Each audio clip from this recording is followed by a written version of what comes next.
falling on my head.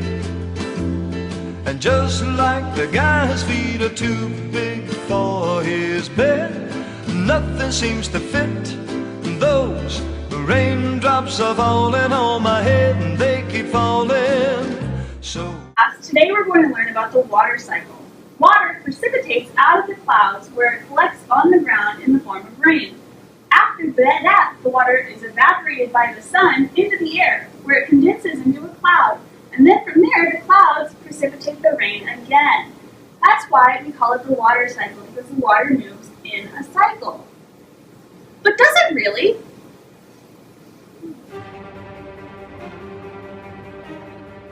I am rain. I fall down to earth. I plop into the stream where I flow between trees, over rocks, and past many animals. I am absorbed by the roots of a plant and blossom into a beautiful flower.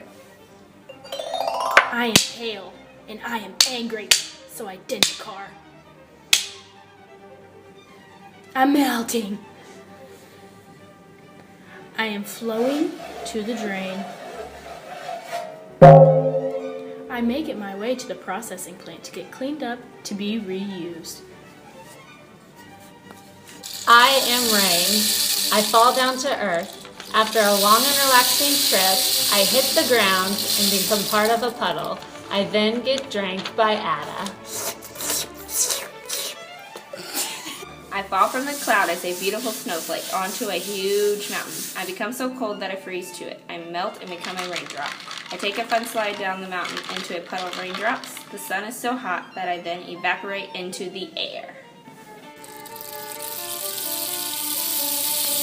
Drops carried up, air colder and colder, blanket of snow, snow melts, back to water, water soaked into soil, water moves down mountainside, creating brooks, brooks become stream, beautiful waterfall, heavy stream, overflows banks, streams come together, large lake, full lake, river flowing, feeds reservoir, back to river, dirty water, carried to ocean, sun shines, evaporates, come back to earth.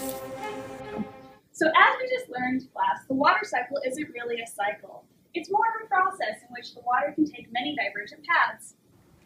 Yeah!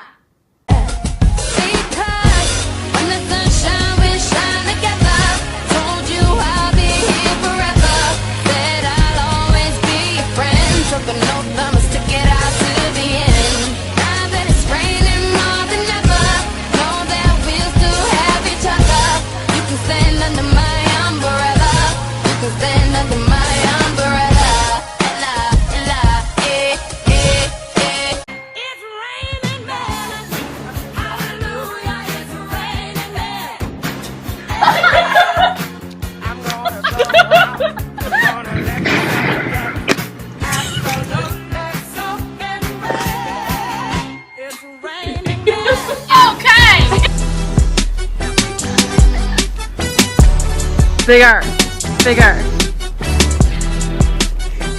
bigger.